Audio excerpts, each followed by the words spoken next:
मी आज बनवलेला आहे पराठा, मिक्स पराठा आहे।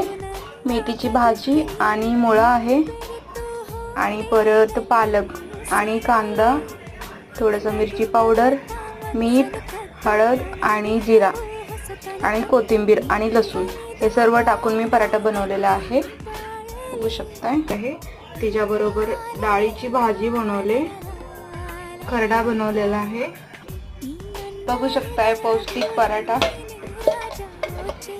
बाळाला पण खूप आवडते। 1.5 वर्षाचं बाळ आहे माझं, तिला पण खूप आवडते ते पराठा।